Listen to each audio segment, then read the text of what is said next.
আমার গুরুকে এখন শ্রীমৎ স্বামী বেদানন্দ সরস্বতী মহারাজ বক্তব্য রাখছেন। জয় গুরু। জ্যোতির্বৃন্দ তার মধ্যে মহন্ত মারা যাচ্ছে দাসবৃন্দ অতিথি অভ্যাগত সভা সমিতি যা আছেন সুধী সজ্জন মন্ডলী শিষ্যভক্ত সকলের করেন সকলকে আন্তরিক শুভেচ্ছা অভিনন্দন। সকলের চেষ্টায় একটা কথা সকলে বলে গেছেন, আমার নিজের ইচ্ছা নয়, গুরু মহিমা প্রচার হোক। যে গুরুকে ধরে এই বিশ্ব সৃষ্টি, যে গুরুকে ধরে ঠাকুর বিনয়ানন্দ এখানে করে দিয়ে গেলেন, আমি তোমাদের গুরু। আজকে প্রত্যেক গেলার দিনে অধ্যাত্ম বিষয়ে উন্নীত হইতে হইলে পরে দেখা দেখি নাচিয়া ওঠা বুদ্ধিমানের কর্তব্য নয়। তারটা আমি দেখছি এখনই বাড়িতে কারে কাছে পরে দেখা দেখে আমি নাচবো কেন? আমি গুরুর অধীনে চলবো এই সভায়। আপনাদের কৃপা চাইছি, আগে কৃপা। কি সুন্দর গান দিয়ে গেলেন, দয়া দিলে হবে রবীন্দ্রনাথ গান। আর শিক্ষান্ত কর্তব্য রবীন্দ্রনাথ থেকে নজরুল থেকে আরম্ভ করে প্রাণ ধারা জীবন আমার সুন্দরতা পায়, বকুলের মতো ধরিয়ে মরিতে পায়, যেন বঞ্চিত হবে চরণে। আমি কত আশা করে বসে আছি, পাবো জীবনে না হয় মরণে। দুর্গা ভেদিনী সন্ধ্যা সকালে আর চাহি না ঘন, আর চাহি না মরণ, তোমার অন্তরে রেখে দাও। আশা ছিল মনে মনে যাবো আমি বৃন্দাবনে, ভগা পাগলা ভয় বাঁধনে মায়ার কাছে। এখন সে বৃন্দাবনে বাঁশি বাড়িয়ে সবকটি জানেন,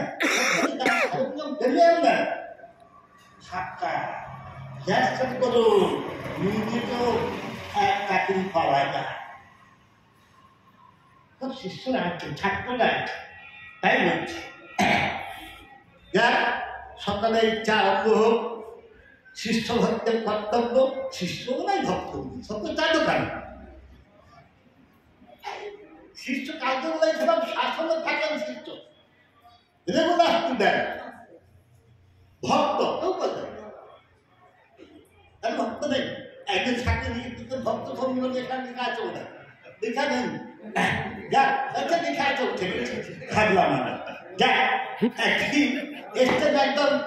একজন বুড়া শিষ্য দরদি মরমি তিনি এসে বলছেন,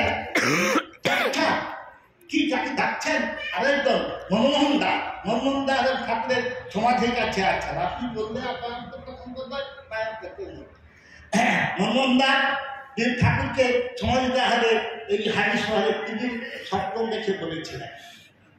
সেই মনমোহন দা ব্রহ্মচারী, তিনি সন্ন্যাস হননি। তার কাছে দেখা গেলাম, বলছেন যে আমি ডাকলাম তাকে যে আপনি আসুন ভিতরে। কেন্দ্রে ফেলছেন যে না আমি যেতে পারবো না। কেন না? লেখা আছে ভক্ত শব্দে বলি, আমি শিষ্য হতে পারি, আমি ভক্ত হইনি।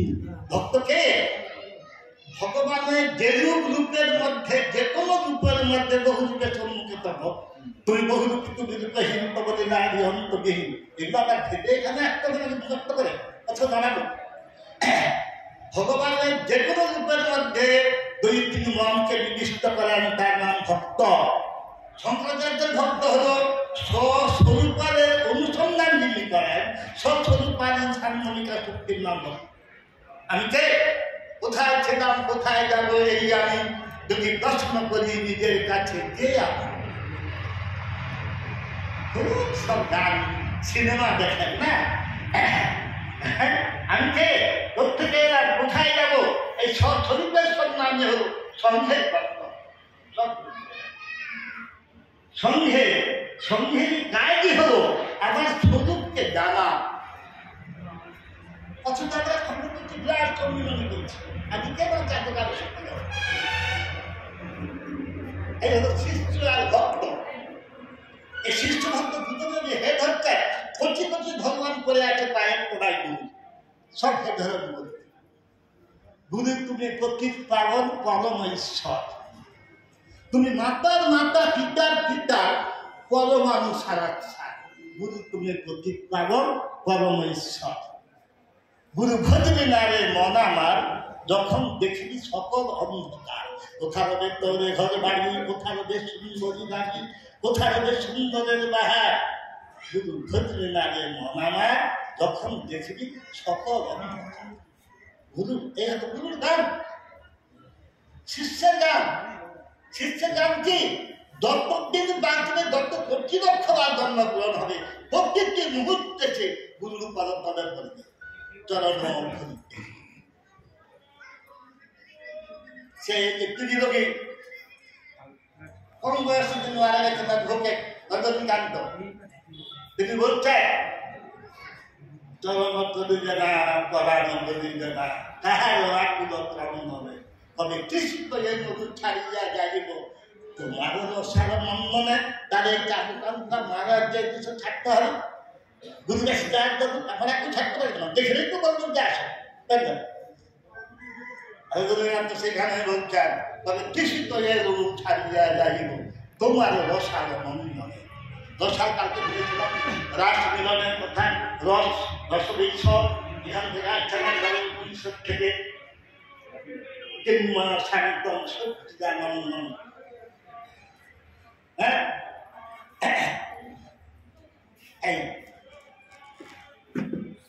গান ধারা গান, এমনকি একদম মান্যদের গান একজন আমি কলকাতায় আছি, একটু জায়গা গাব গুরুর মন্দিরে বসি আমি অদাহত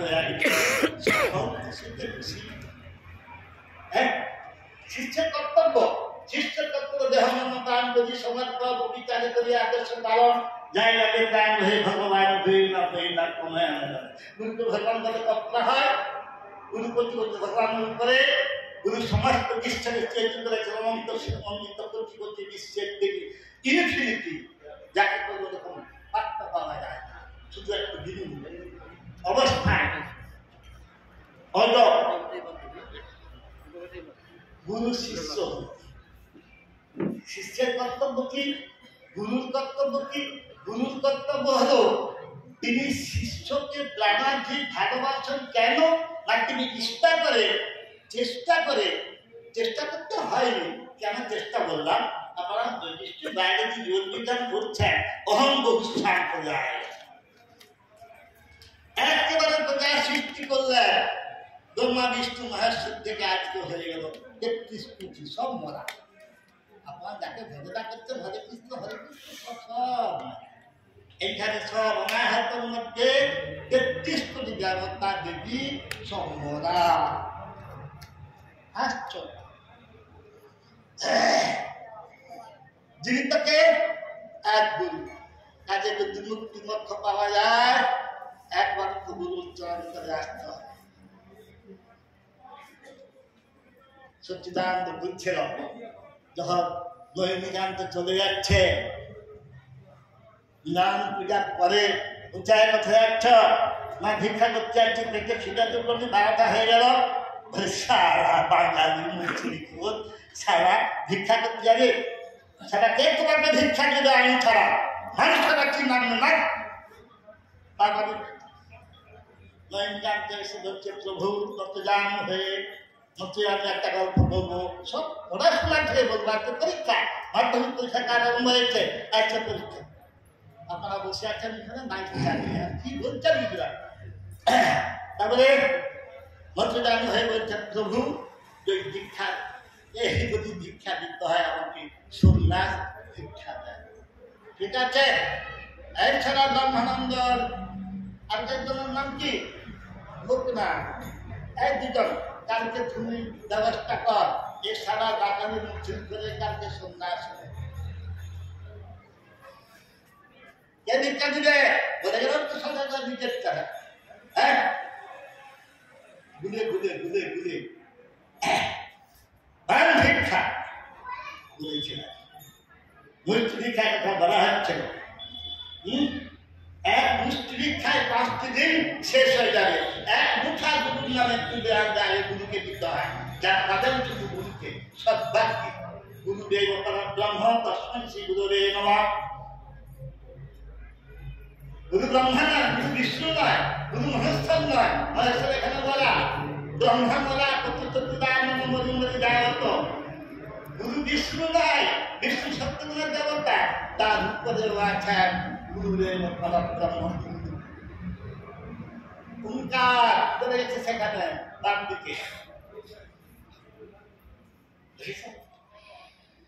হ্যাঁ, কি বলতে সেনা দেখাবে গুরুদেব পরম ধর্ম তৎপরছি গুরুদেব নমঃ বলা হচ্ছিল শিষ্যের কর্তব্য, তো বলা হচ্ছিল গুরুর কর্তব্য।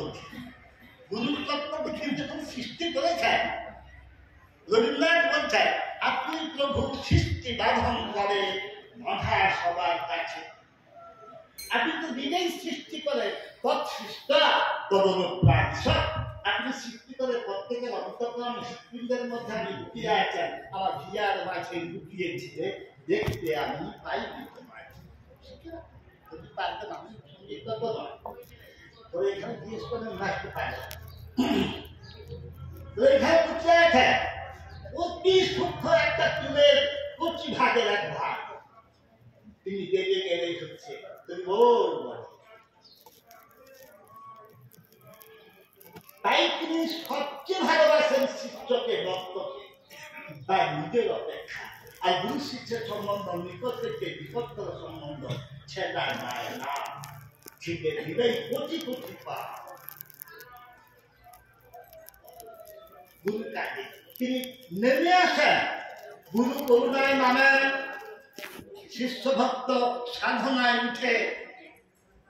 শিষ্য ভক্ত সাধনা করতে করতে তত্ত্ব সাধনা করলো, তারপরে জ্ঞান সাধনা করে দিল, তারপর যোগে চলে গেল, তারপর প্রেমে চলে গেল, তারপরে সে উন্নয়ন আরম্ভ করে দিল। যা করবে করো, শিষ্য উঠে আর গুরু নামেন। ব্রহ্মপদ তুচ্ছ করে দয়া গুরু এসেছে রে। হ্যাঁ, তিনি কাঁদছেন যে আমি সৃষ্টি করলাম, আমাদের মতো বাবা মা নয়, এই দলে ঠেলে দিলেন মেয়ে হবে। আত্মজ নিজে নিজের মনে করে তিনি তাকে সবচেয়ে বেশি ভালোবাসছেন। তাই গুরু নামে শিষ্য উঠে কিসের দ্বারা? সাধনার দ্বারা। শিষ্য কর্তব্য কি? একা বলে যাবো, একজন তো বাচ্চা ছেলে আর একটা ছেলে দেখুন না, কোথায় কেউ মানে না। আজকে তো বলা উচিত ছিল 12ই পৌষকালে 47টা, আপনার আজকে দ্বিতীয় দিনে 12ই পৌষের কি পাঠ। কালকে যেরকম ছিল 11ই পৌষ, তারপর অভিবাসন পাঠ করে গেলে অভিবাসনকে চাকরি বলি নাকি? অভিবাসন হবে যে আমি যেই আমার এই তুচ্ছ জিনিস করেছি, আপনাদের বসার হয়তো অসুবিধা, খাওয়ার অসুবিধা, সময় হয়নি, আপনাদেরকে আপনাদের কাছে আমি তুচি স্বীকার করছি, এটাই হচ্ছে অভিবাসন। সভাপতি অভ্যর্থনা সমিতির সভাপতি অভিবাসন যে আমার আপ্যায়নটা ঠিক করতে পারেনি। আমি নিজেই যেমন অর্জুন যখন বিশ্বরূপ দেখে শ্রীকৃষ্ণকে বলতেন ক্ষমা করো মোর শত অপরাধ ও গো মোর ক্ষমনীয়। আমি তোমাকে সাদা বলে বলেছি, আমি তোমাকে কখনো বন্ধু বলে বলেছি, কখনো সখা বলে বলেছি, আমি জানি না তোমার রহস্য, আমাকে ক্ষমা করে প্রভু। গুরু কাছে সবসময় শিষ্য কৃতজ্ঞ, আমায় ক্ষমা করেছি, আমি জানি না। শিষ্য আরেক কাছে এক গুরুর কাছে আরো ছিল শিষ্য, অনেক শিষ্য থাকতো। সে বাচ্চা 11 বছর বয়স, তারপর তোরা জমি জমা আছে তো, আর বাবা 13 বছর বলছেন কেউ আমার কথা শুনে না। আর আধুনিকে তার গুরুদেব বলেন সবাই আমার জমিতে জল ঢুকে যাচ্ছে, আমি সারা বছর যা জলে দাম দাও। শুনুন ভালো করে বাবা মা শিষ্য ভক্ত সব সাথে আমিও শুনুন। আমি গেছে প্রচুর জলের খেলা, জলের স্রোত। এক হচ্ছে জলের স্রোত, দুই মানবের মনুষ্যত্বের স্রোত। আমি কষ্ট সহ্য করবো, ও বলবো আমার কি যায়, ও আমার কে গুরুত্ব নেই। সে জলের স্রোতে তার মনে করলো যে আমি গুরুদেবের খাই, তখন তার বাবা ভাই ছিল না, গুরুদেবের খাই করি, তোমার হাতে খাই করি, মা নিয়েছেন আমার ভাই। শুয়ে পড়লো, আর বাঘ সব মাটি যখন চলে যাচ্ছে জলের তলায়, তখন নিজের গা তাকে শুয়ে দিল যে আমার এই জীবন রেখে আমার কি হবে? জীবন বিফল গুরু নাই নদী না, জীবন বিফল গুরু নাই নদী না। আমি তো গুরুকে সন্তুষ্ট করতে না পারি, আমার ডক্টরেট হবে না। কি গো, বুঝতে পারছেন তো? জীবন বিফলে গুরু না শুয়ে গেল। কোথায় কোথায় তখন গুরুজনের স্ত্রী বলছেন তাদের ছেলেটাকে এখানে রেখে দিতে এবার জিজ্ঞেস করবো না ছেলেটা মরবো কি না মরবো। রাত্রে লণ্ঠন নিয়ে চলছেন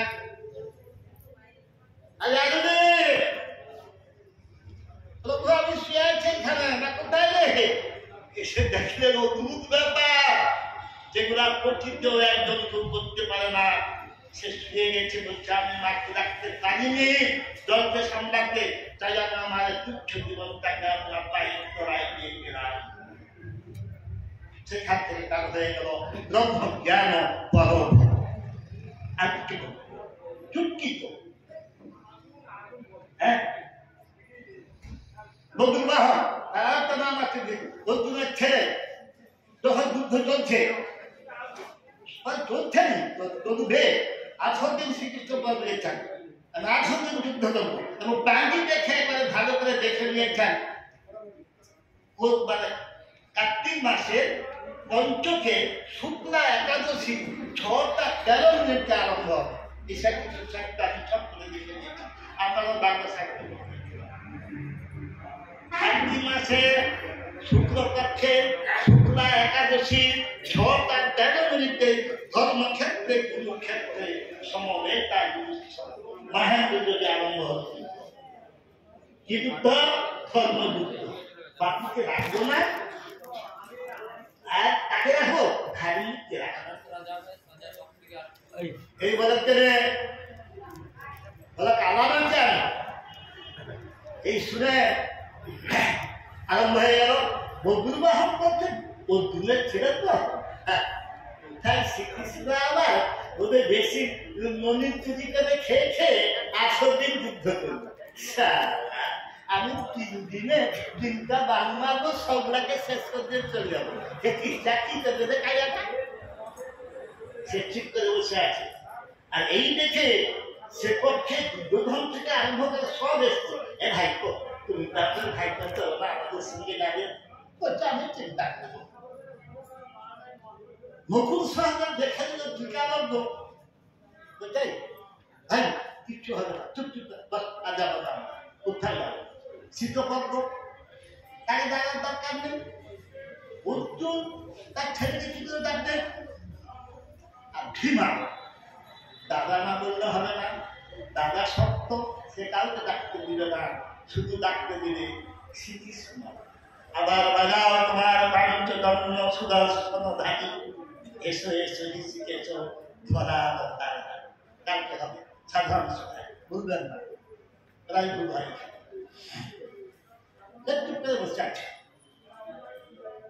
বিধান কিছু করতে পারছে না কারণ নিয়ম তো আপনারা মানন বড় ছোটকে বান্ধেন জ্ঞান বিদ্ধেকেও মানতে হবে সকলে কার্য করে গেছে। তারপর বদুর্বাহনটা ঠিক করে দেখেছে দিনখানা বাঁচছে তৈরি করছে একবার সন্তান দিয়ে একবার এই চোখে কাটাচ্ছে শিক্ষিত বিপদ করে শিক্ষিত চলে যাচ্ছে এরকম করে পেশার দেখুন আমি ধরে দেবো চলে যাচ্ছেন গিয়ে তাকে সামন দিয়ে চলে গেছে দেখতে পারেন মায়া তো এ মায়া প্রপঞ্চময় একটা পাতা গাছের ছিল পায়ে মেরে হচ্ছে সে যে সান দিচ্ছিল তার সান দেওয়া কি বলছে কি আমি সান দিব 3 দিনে আমি দুঃখ শেষ করবো অথচ আমার এই শক্তি হচ্ছে না কেন তারা এখন গুরু ছাড়া এই শক্তি করবে গুরু শক্তি যেমন ব্রহ্মানন্দগিরি আগে খেলা যখন বসে আছেন আর তার শিষ্য এই দুজনের মধ্যে চলছিল জীবন পরবর্তী জীবন আমার সঙ্গে আমি করেছিলাম ব্রহ্মানন্দগিরি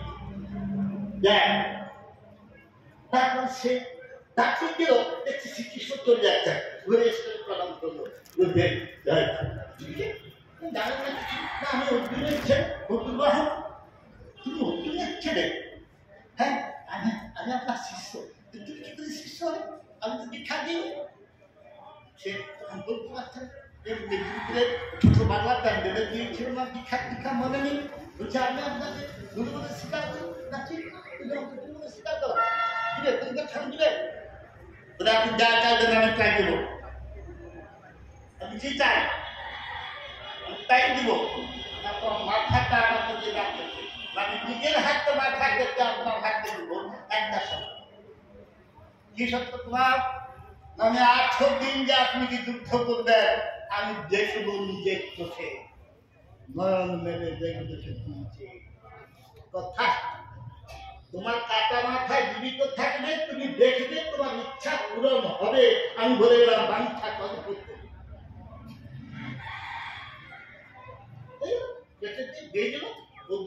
নাই বাবা তো শুনছেন না, কানে পুরা দিয়েছেন।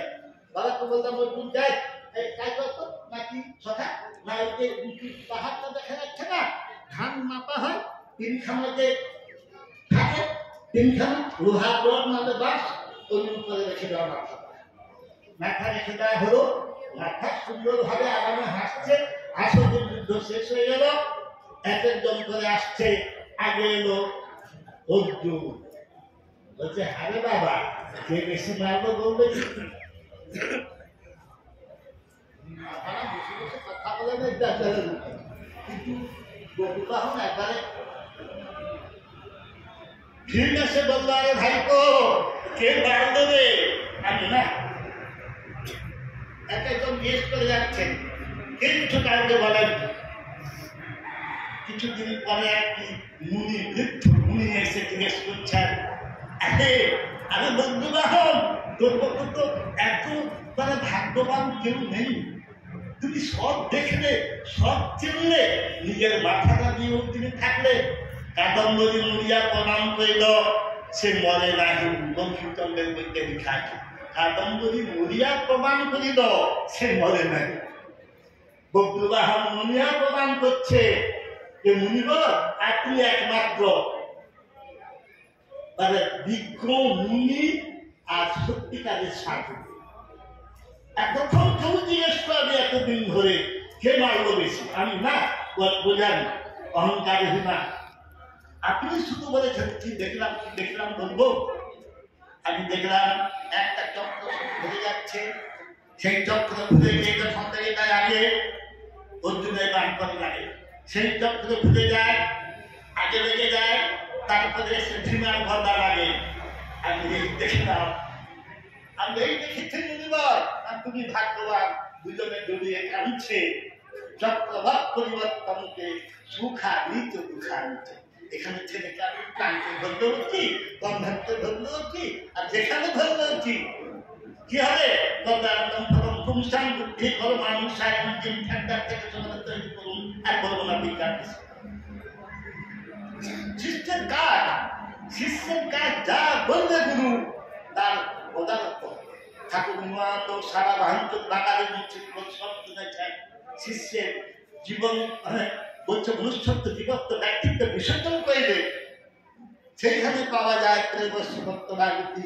যাহারা আমাকে আমার বলিয়া কি সর্বস্ব ত্যাগ করিয়াছে, যাহারা আমার প্রিয় কার্য অনুষ্ঠান করিতেছে, তাহাদের নিজের বেদানে ঠাকুর না ঠাকুর, তাহাদের সংসারের আসক্তি থাকলেও তাহার গুরুর যে গতি, তাহাদের সেই গতি হইবে ঠাকুর নিমানন্দ। গুরুকে সন্তুষ্ট করা হলো বিশ্বের সমস্ত মুনি ঋষির কাজ। তোকে পূজা করেই বলে প্রিয়তাম কুণ্ডলী কাঠ সর্বজন্য সর্বধী তস্মিন পুষ্পে জগৎ পুষ্ট। এদিকে কালবা কালবা কালবা কালবা কালবা, কোথায় কেমন জীবিত? হ্যাঁ, আপনি কি করবেন? ছেলেকে আকাশে নিয়ে গেলেও আপনি পাবেন তার কর্মফল। বেহুলা দক্ষিণ দ্বার বৃষ্টি পারেননি, কত কোটি কোটি কোটি কোটি খরচা করে কিছু করতে পারছে, অথচ যারা খেতে পায় না, আমার স্কুল থেকে আমি বলবো 15টা ডক্টরকে এখানে বসিয়ে দিল। এখানকার ইউনিভার্সিটি তারা হচ্ছে এখানে চষ্ট, যেমন বিমল মহাপাত্রের মতো। আমি বলে দিলাম জিজ্ঞেস করলাম বিমল মহাপাত্র আমার আত্মের সাথে সম্বন্ধ, একসাথে করেছিও আর গেছিও, এত অসুস্থ হয়ে পড়েছে। কর্মান্তর ফলম পুংসান বুদ্ধি কর্মানুসান। তবু শিষ্য হতে কর্তব্য কি? আদর্শ শিষ্য হবে কি করে? গুরুর কথা মেনে। গুরু তো কাউকে মেরে ফেলবেন না, মেরে ফেললেও তাকে অনেক ভালো, ওই কুম্ভকে মারার থেকে অনেক ভালো। গুরু যদি কাউকে মেরে ফেলেন তার ভাগ্যের সীমা নেই। শেষ পর্যায়ে বলবো, এখনো বিজয় সাহেব আসছেন না, আমাকে এসে বলে গেলেন আপনি শুনেছেন বিজয় সাহেব আসবেন, যদি আসেন স্বাগত, তার মধ্যেই মেরে দেব। একটা কি আছে, রবীন্দ্রনাথ বলছেন প্রতিনিধি কবিতায় আদর্শ শিষ্য বা আদর্শ গৃহস্থ। রামদাস স্বামী একজন সন্ন্যাসী, আস্তে বিবাহিত সন্ন্যাসী নয়। রামদাস স্বামী ছত্রপতি শিবাজীকে তিনি দীক্ষা দিয়েছেন। রামদাস স্বামী তিনি সত্যিকারের সন্ন্যাসী বলে তিনি গিয়ে চলেছেন, প্রতিদিন প্রভাতে ধরে 4টার সময় উঠে তিনি গিয়ে চলেছেন। ঠিক আছে চলেছেন মাস্টার সাহেব, হ্যাঁ এভাবে শেষান্তর সবার দিয়েছে ঘর, আমাদের দিয়েছে শুধু পথ, অন্নপূর্ণা মামার রয়েছে দীক্ষার ভাত, সুখে আছে সর্বজরা বলে তুমি হেধিকারী মার কাজ হতে কারি বলেছ আক্রমণ। রামদাস স্বামী দুঃখ করছেন, নির্বাচনে যান বাংলায় এনে করুন। রামদাস স্বামী বলছেন সকল তুমি অন্নপূর্ণা মা খেতে দিলে, নির্মানন্দকেও তুমি খেতে দিলে, এবারে টাকা সমস্ত কোথায়, হ্যাঁ নির্মাণ টাকা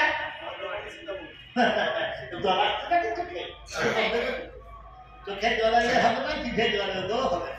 এখানে আসলে না বর্ধমানের সীতাভোগ রাখবে, আমাকে তুমি প্রতারিত করলে, আমার সব টাকা সত্য আমি সব বিসর্জন করে আমি কখন ভিখারি বলে তুমি ভিখারি। অন্নপূর্ণাকে আমার কাছে নেন, ঠিক থাকে অন্নপূর্ণা আমাদেরকে না অন্নপূর্ণা আছে না লক্ষ্মী আছে না ভান্ডার আছে, দেখলেন শিবাজি দেখলেন যে আমার গুরু ভিক্ষা করতে চলছেন জানে জানে, তাহলে মূল বাসনা শেষ নেই। গল্প খুব ভালো বলেছেন। তিনি তার প্রধানমন্ত্রী দাদাজিকে দিয়ে তিনি কাছে গেলেন একেবারে গুরুর কাছে, সন্ধ্যাবেলার দিকে এসে দেখবেন সন্ধ্যাবেলা তিনি আসবেন না, ভিক্ষা করে দিয়ে গেলেন ছোট্ট একটা এরকম চিঠি, একটা মারা আছে, আমার সমস্ত স্থাবর অস্থাবর সম্পত্তি আমি আপনার পায়ে আজ থেকে নিবেদন করলাম। বাবা বলে এখন বলবেন না, বাবা মাকে স্ত্রীকে শুনবেন, শুনতে দিবেন না। তারপর যখন দিয়ে দিয়েছেন, রামদাস স্বামী দেখেন খুব বিচক্ষণ, তো কি হবে, হ্যাঁ তিনি শুয়ে গেলেন, করে আগের থেকে তিনি গান নিয়ে গান করে চলেছেন। ভালো মা তুমি সুন্দর পাইতে তাকে দিয়েছে জীবন অপরাধ, জীবন আমার সুন্দরত্ব পায়, বকুলের মতো ছড়িয়া মজিতে পায়, সুন্দর মৌল নবল কিশোর এসে শ্যামল রাখিলাম, বুঝিব তোমার মতবন ছায় চরণে রাখিয়া আমার শিবাজি শিবাজি শিবাজি কোথায়, শিবাজি কোথায়, শিবাজি তাড়াতাড়ি করে তো উঠে না হয়ে যায়, কারণ টাকা কেউ নেই। তারপর তিনি হেসে ভালো করে শিবাজি ডাকতে তিনি উঠে বুঝলেন শিবাজি তোমার চিঠি হয়ে আপনি কালকে এত আনন্দ পেয়েছে না, নাচছি হৃদয় আমার নাচিলে দিকে বলবেন মতো নাচি, তুমি শিষ্য তোমার সমস্ত কিছু তার অবস্থা বলতে আমাকে দিয়ে দিয়েছে, বদ্ধ সন্তুষ্ট। কিন্তু শুনেছ তুমি এসো আমার সঙ্গে, এসো আমি তো ভিখারি না, আমার সঙ্গে এসে ভিক্ষা করবে। শিবাজি ভাবেননি, যেমন আপনারাও ভাবেননি যে কাজে সম্পত্তি রেজিস্ট্রি করছেন, সে খেতে দিবে কিনা। শিবাজি বেরিয়ে এলো, বেরিয়ে এসে ভিক্ষা করছেন, ও ভয়ে ভয়ে ঢুকে যাচ্ছে, ও বেশি করে এক মন করে চাই যে দিচ্ছে, ভিতরে এখানে আমাদের গাড়িটা ভালো যে আর একজন আয়না সেলাই তো কষ্ট হইবার অভ্যাস নেই, এসে সন্ধ্যা প্রাককালে একবার যখন গভীর লগ্নের আগে তখন রান্না করে খাওয়া হচ্ছে, সিরাজি জীবনে রান্না করে নিয়ে হাত ধুয়েছে, কলা পাতায় গুরু শিষ্য খেয়ে নিয়েছেন, খেয়ে নেওয়ার পরে সিরাজ বলেন চলো সিরাজ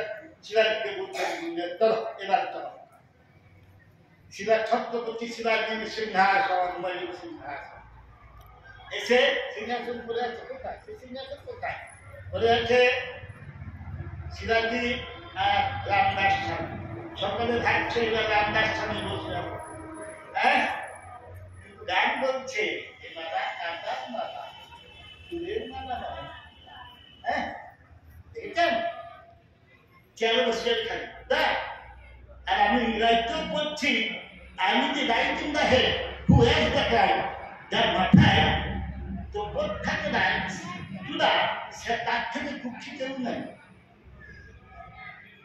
হ্যাঁ অথচ আর টাকা খাতে রাজা খেতে পাবো না তারপর সেটাই দাঁড়িয়ে বললেন এই জানা আমি তো সন্ন্যাসী আমার কোন দোষ নেই সংসারে অথচ এই রাজ্য সৌন্দর্য তোমাকে পালন করতে হবে আমার হয়ে চিন্তায়ন করো রাজ্য দয়ে হবে রাজ্যহীন আমি তাকে গেলাম আমাকে পরীক্ষা করছি রাষ্ট্র সম্পত্তি দেখবি এই রহমান গেরুয়ার তলার আমার গেরুয়া নিয়ে তিনি এইখানে আমার হয়ে রাজ্য শাসন করে এক পয়সা পারে না আমাকে আগে দিবে দরখাস্ত যে মহারাজ স্বামীজি আমার একটু অসুখ হয়েছে আমাকে একটু ডাক্তারের কাছে নিয়ে হয় হয়ে গেল শিবাজি অবাক তারপরে সিংহাসনের গোড়ায় অত দাম আমি বুঝতে পারি না তাই সেখানে লুকিয়ে থাকি আমার পূর্বপুরুষ ঠাকুরের কাছে দীক্ষা নিয়ে কেড়েছে তিনি দেখলেন আমার সেইখানে শুধু আশ্রম নয় পূর্বাশ্রমে সব জায়গায় আমি জীবনে প্রতিজ্ঞা করেছি মহন্ত হেও মারা চন্দন নিই না চেয়ারে বসি সাদা ভাষা তো থাকছে তার সময় হয়েছে লাগবে আমার ভিতরে তিনি একজন শক্তি দিচ্ছেন বলছেন শিবাজী বলছেন আমার রাজার সাথে বসায় বংশার মধ্যে তুমি আরবে করো বাস হে রাজা দেখেছি আমি তোমার তালুকা খালি বারপিস করে তোমার তালুকা আমি সন্ধ্যা হয়ে আর কত শুনে তবে রাখতে তুমি হে গুরু হে নারায়ণ আমি তোমার অপেক্ষায় আছি তুমি এসে তোমার সিংহাসনে বসো আর তোমার সিংহাসনে বসলে সিংহাসনে বসলে আমি তোমাকে দেখে আমি জীবন ত্যাগ করবো আমার জীবন শেষ হয়ে যাচ্ছে দেখেছেন এই হচ্ছে আগস্ট সন্ধ্যা হয়ে এলো আর কত বছরে তবে রাখছি তুমি এসে দর্শন করে একটু দূরত্ব মুহূর্তে সে তো দ্বিগুণ খারাপ আসুন আসুন আসুন আসুন আমাদের কাছে ধন্যবাদ আচ্ছা স্মরণ করুন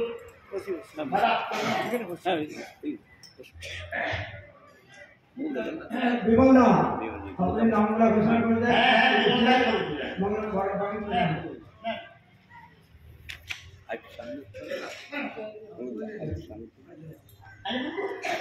সমস্যা